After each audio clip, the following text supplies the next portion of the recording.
After the CPU has completed its process, it will in many cases need to display the result. The information is passed eventually to the display adapter, ready to be presented on a screen, such as a TFT or CRT monitor. The actual screen in the display is basically made from tiny dots. Although not strictly accurate, each of these dots must be traced out in the memory of the computer. So when it's time to display a picture, the information found within the memory is copied to the monitor. Where this memory resides depends upon if a video card or graphic adapter is fitted. In our video tutorials, the graphic adapter is an integrated part of the motherboard which does not require any fitting. It is typical of most motherboards available today. This means that the memory used to store the display information is part of the main memory or RAM, which means in most cases is usually fair low performance. For example, we could fit 4 GB of RAM to the system.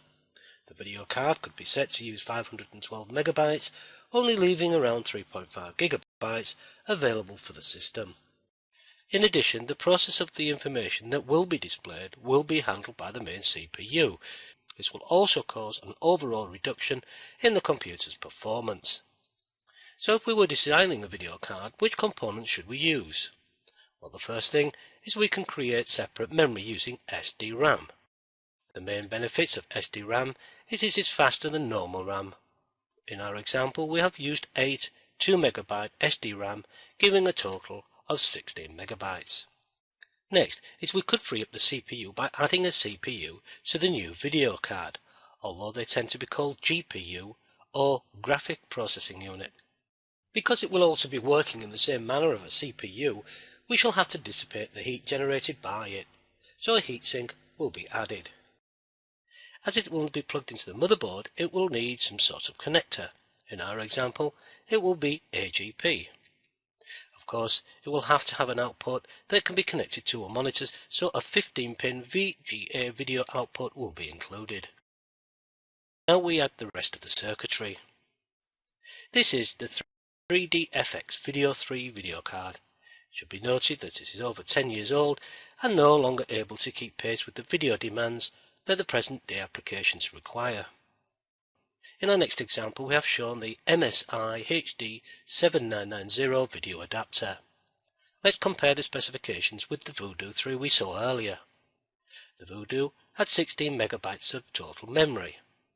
The HD7990 has 6 GB, a lot more.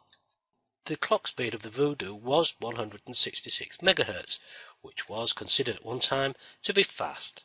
The HD has a clock speed of 1000 MHz or 1 GHz. The Voodoo has about 8.2 million transistors. This seems a lot, but when you compare it with the 7990, it is tiny. The 7990 has over 8.6 billion transistors. The Voodoo video adapter has one single output. The 7990 has 4 mini display ports and a DVI output, so it's able to drive more than one monitor at a time.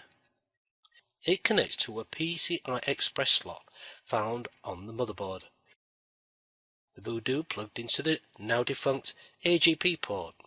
Because of all the heat that the 7990 generates, it is equipped with 3 fans, while the old Voodoo display adapter had just a heatsink. It should be noted that at the time of writing, the 7990 is considered an excellent choice of a video adapter at just under £700, but video cards can exceed nearly £2,500. Just before we leave the subject, at this stage we should be aware of some of the motherboard slots that are used for video adapters. The original slot was the PCI. This can still be found on some motherboards, but it will only support very low performance video cards. There are 3 on this motherboard. Next is the AGP slot. As it's already mentioned, it has become almost obsolete and you will only see these in very old systems. There is just one on this motherboard. The most recent video adapters use the PCI by 16 slot and there are 3 on this motherboard.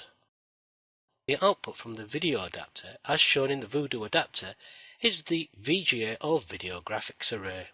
Almost all low-end video adapters and some of the high-end still support this. The DVI or Digital Visual Interface is found on high specification graphic adapters and produces very high video quality, but requires a compatible VDU. Finally, there is the Hdmi, High Definition Multimedia Interface, which is the latest standard, producing very high definition video output.